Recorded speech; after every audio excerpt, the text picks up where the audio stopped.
As a sliver of cold moonlight in 1148 AD Constantinople midnight slanted across the moss-covered stone walls of the Kekaridomene monastery, the air was steeped in the faint scent of frankincense and the bitter tang of myrrh soaked in night dew.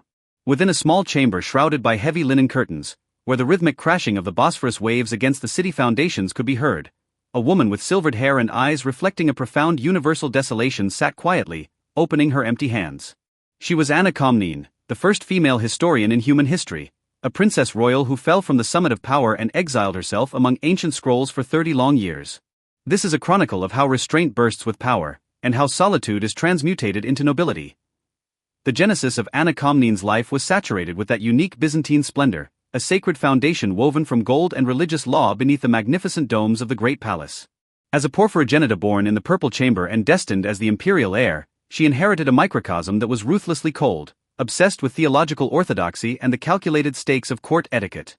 She was young and precocious, eschewing the silk and jewels favored by contemporary princesses, turning instead to the embrace of Plato and Aristotle. This near-pathological pursuit of reason and the classics became the singular armor that allowed her to safeguard her truth in a turbulent world. She understood that true prosperity was not reclaimed through charitable grants, but through a sacred logic grown naturally from an ultimate respect for natural law and the weight of one's duty. If her early training as an heir was the honing of her will, then the reversal known as the fracture of power was the practical crucible that pushed Anna's intellectual aesthetics to its absolute zenith. She engaged in the political struggles that reshaped the map of the empire, only to have her glory snatched away by her own brother at the final moment. In those quiet nights where only the sound of marble being chiseled could be heard, she issued silent commands of self-reclamation through the ruthlessly precise calculation of imperial records and military reports, digesting the blows of lost honor. In that moment, she was the most solitary and steady artisan in the eastern Mediterranean, accepting every malicious taunt from the court with silence. This radical focus rendered her like a marble bell tower, solitary yet indestructible. The summit of power in the eyes of the wise is often manifested as the penetration of the void. Anna gradually realized as she donned the cyan habit of a nun at the age of 35 that what she gained was not mere exile, but a void born of seeing through the rise and fall of nations. She discovered that those grand imperial ideals, once seemingly invincible, possessed a profound fragility in the face of words soaked in the sea mists. In a letter to a younger generation, she mused, "I once believed I was building the future.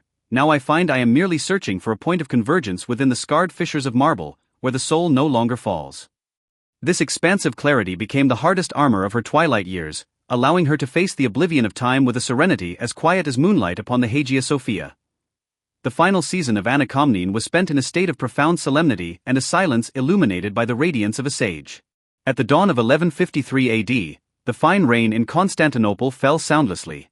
By then, her body had become remarkably light, her heavy imperial purple long since replaced by a faded linen habit.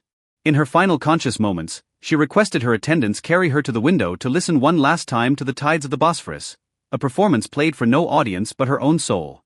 She closed her eyes and, with those hands that had mastered 10,000 lines of epic history, traced a final cross of completion across her chest. The evening breeze carried away the great hermit's last sigh, marking the formal end of that era of Byzantine civilization known as the intellectual dawn.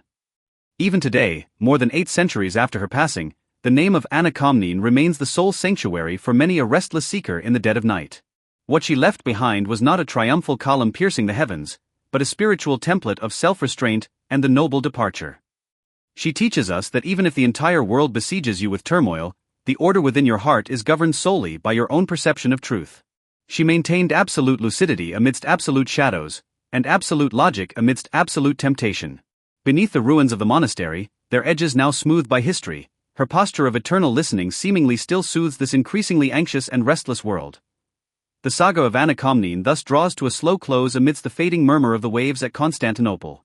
She was never an opportunist who bartered her intellect for fame, she was merely a weary soul who steadfastly refused to compromise with mediocrity. She reminds us that no matter how mundane or fragmented your life may be, inner tranquility is your only true and eternal refuge. Believe that every life has its own monastery, a private space for dialogue with the self that requires no outward explanation. May the serenity and vastness of Anna become the softest feather in your dreams, carrying you toward that most peaceful and expansive shore of the inner soul. Good night, and may your dreams be fair.